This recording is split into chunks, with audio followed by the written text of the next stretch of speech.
given all of this information about gasoline prices, it's time for us to make some predictions about what may happen to gasoline prices in the future. To help us predict gasoline prices in the future, I've built a regression model that shows us how much gasoline prices increase for every dollar oil increases in price per barrel.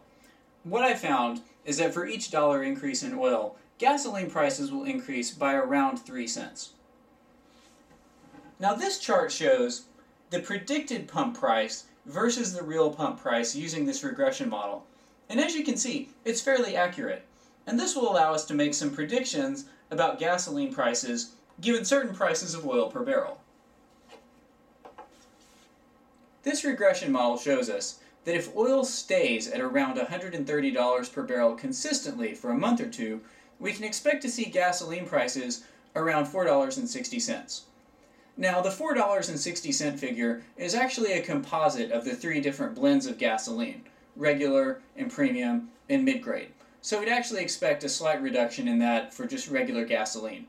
But still, we could expect to pay around $4.50 per gallon if prices stay consistently at last week's closing of $130 per gallon. And as you can see from the chart, it only gets worse as oil prices increase. If oil hits around $250 per barrel consistently, we could expect to pay around $8 per gallon. As we've seen, oil and gas prices are extremely intertwined. As oil prices increase, consumers can expect to pay more and more per gallon of gasoline. As we've also seen in previous discussions, the demand for oil is not going to decrease. Now, we may see temporary declines in oil prices or temporary spikes. However, it's a fact that American consumers will have to pay consistently high prices for gasoline, and these high prices will cause drastic changes in behavior.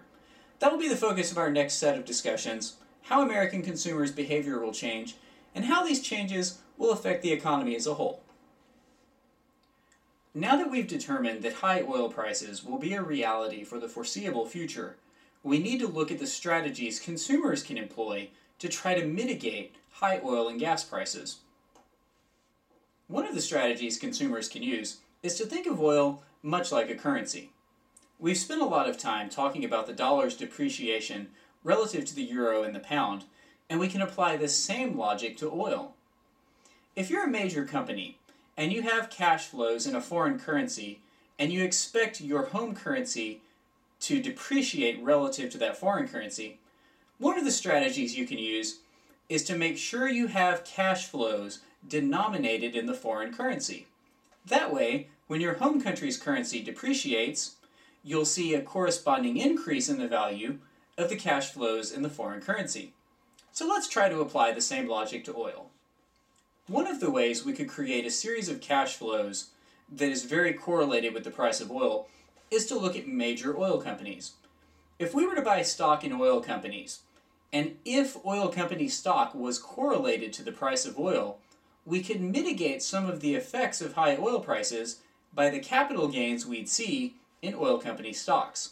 So what I did was look at a market basket of the top 10 US listed oil companies by market cap, and I tried to determine whether or not their stock prices were correlated with the price of oil per barrel. When I did my correlation analysis, I found that the major oil company stocks as a group were extremely correlated with the relative price of oil. In fact, the correlation coefficient was 0.90 or above for most of the time frames I looked at. Now, in the past year, there was some fluctuation as continued worries about the credit crisis affected some US stocks, and the price of oil went ahead and increased. So we saw a little bit of a disconnect for the past year. However, if you look at the time period since 1986, or more specifically the past 3 months, the returns for the market baskets of stocks have had a correlation coefficient of 0.94 or higher. That means that the price of these stocks increases in conjunction with the price of oil. And so, if we bought a market basket of these stocks, we would essentially be creating cash flows denominated in oil. This is the same strategy that companies would use to hedge against foreign currency movements. We're just applying the same logic to movements in oil prices.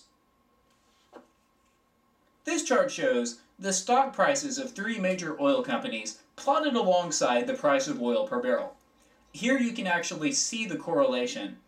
With the exception for late 2007 and early 2008, when the credit crisis affected some of the stock prices negatively, you can see that the price of these stocks matched very closely with the rises and falls in the price of oil.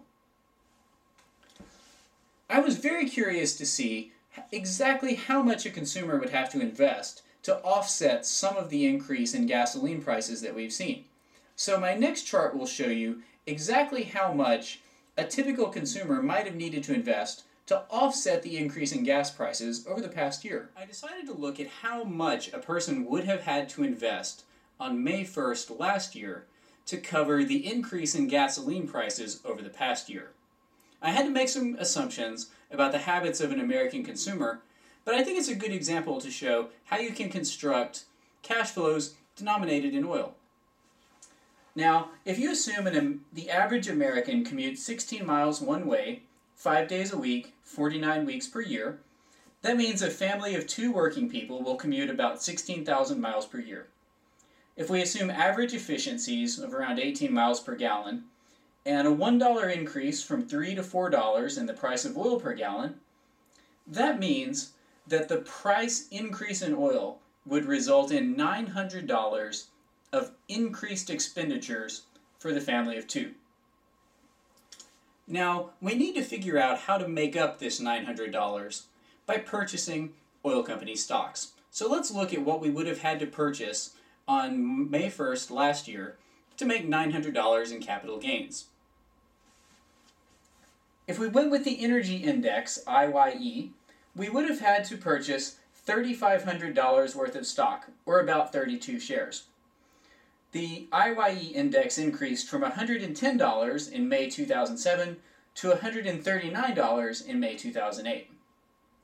Exxon also increased from $79 to $90 today. We would have had to invest about $7,000 in Exxon, or 88 shares. Now, I'm not necessarily advocating that everyone in America purchase oil company stocks. That probably wouldn't work very well. What I am trying to suggest is that there are ways consumers can take some control over the increase in oil and potentially profit from it. There's another strategy that we could pursue to try to offset some gains in gasoline prices, and that would be to purchase foreign currencies, which we think also move in opposite relation to the dollar. For example, the dollar and the euro have generally moved in opposite directions of one another. So when the dollar depreciates, oil prices increase. We've discussed this a lot in past installments. So, in May 1st of last year, we could have purchased some quantity of euros and then sold them today to make up the $900 that we've seen gas prices increase. Now, if we actually did this, we would have had to purchase about $6,000 worth of euros on May 1st, 2007, and then convert them today. Now, this makes the assumption that the euro, the dollar, and oil and gas prices are all interconnected. If at some point a disconnect occurred, this whole system could be thrown out of whack. So I would probably prefer, if I were actually trying to do this, to purchase oil company stocks. But again, this is for illustrative purposes only. I'm not advocating that everyone buy stock in oil companies to offset gasoline prices. It's just an idea and an example of how you can offset depreciation by constructing cash flows in the opposing currency or commodity, in this case oil.